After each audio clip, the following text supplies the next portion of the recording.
Hello, hello, hello. I had a little technical difficulty tonight, but I am here. I'm so excited to be back in the building.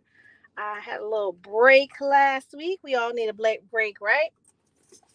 But this week we are talking about the second mistake women make with their money. Who is ready to talk about the second biggest mistake women make with their money?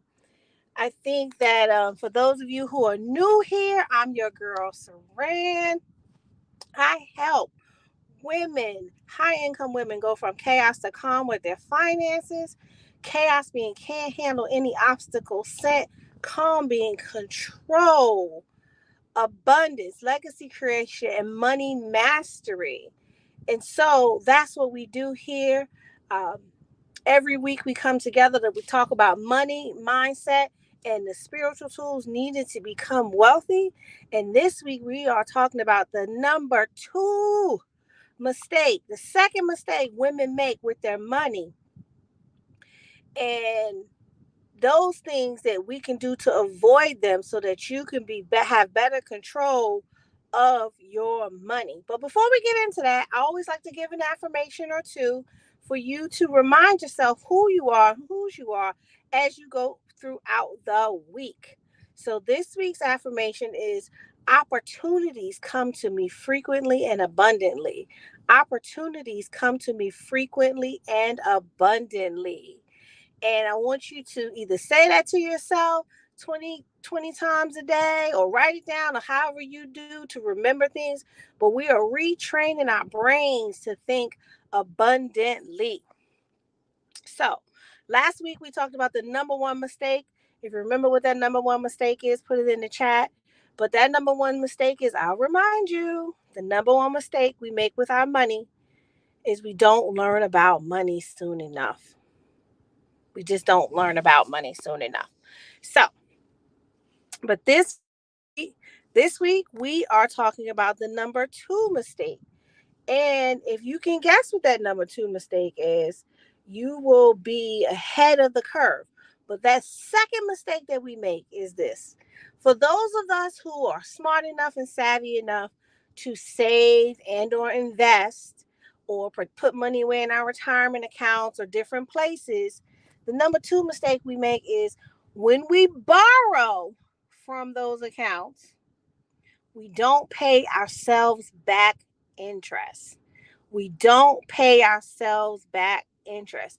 And you're probably like, why would I pay back interest to myself? Well, because when you borrowed the money, you lost the future interest that you would have gained. You should pay back the interest you would have gained over the time that you had the loan out.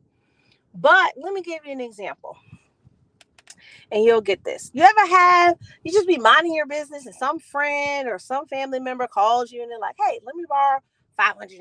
I'm just making up a number. And then when you get it back, it just doesn't feel like the same amount of money you loaned them because the time has passed. It feels like less money. Even if, it was given back at a lump sum or whatever, it just does not feel like what you loaned them. It feels like way less. It's the same thing we're doing with our money. We're stealing from our future for right now. No one's saying you never can take a loan. What I'm saying is, if the bank would have charged you an interest rate to borrow that money, pay yourself back that interest. So if you borrow $1,000 from your retirement account, be prepared to pay back more if it allows you to, or put the money somewhere else, because we're losing that future interest. And you're probably like, what does it matter? It's not a big deal. Who cares if I lose the future interest? Well, you in 10 years will care, because instead of having $1,000,000 for your retirement, you might have $750,000 for your retirement, and you may not be able to go back out and earn any more money. So that's who really cares. And you're probably uncertain, but if you've gotten to a certain age, you could think back to a time where maybe you did borrow, and you could think back to a time where maybe you did borrow money from one of your investment accounts, retirement accounts, or savings accounts where you had money. Then you would realize that you did not put back what you borrowed because you didn't add the interest to it. And it's super simple math. Just multiply what you borrowed by the interest rate you would have either paid to the bank or you would have gained in that account. So if the interest rate on that account is only 3%, then at least pay yourself back 3% so that you can stay in the game, because we're hurting ourselves. We're hurting ourselves financially. We're hurting ourselves physically, because if we don't have the finances to take care of the physical things in the future, then we put ourselves in a bind. So I say all that to say mistake number two. Mistake number two is not paying yourself back interest. Because here's the deal. One of the things that has often been said is not having that interest could also mean the difference between you taking advantage of an opportunity and not taking advantage of an opportunity. And here's the thing.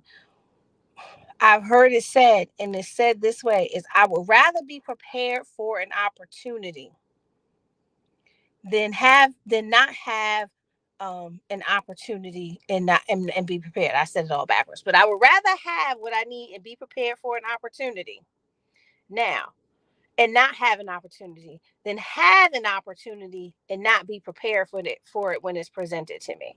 And so this is why we want to make sure we keep our finances solvent, and we continue to not just to pay ourselves back like we would anyone else, to have a structured plan, to have some idea of how things are going to go, to move things back into our lives, to keep the flow of money, to keep the flow of abundance, to keep control over your money, and to master yourself and to master your money.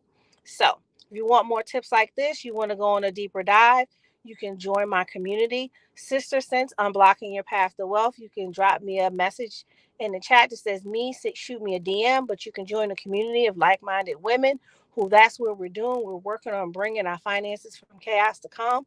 Or you can go to joinsaran.com to join the community. But it's me, your girl Saran. It's been real nice. I'll be back next week, same time, 8:30 p.m. with the number 3, the third mistake that women make with their finances. You don't want to miss it. So come back next week for the third mistake that women make with their finances. And so that we can take you from chaos to calm with your finances, you don't want to miss number 3. So it's your girl Saran. Peace, love, and light. Let's get your money right. See you next week. Bye.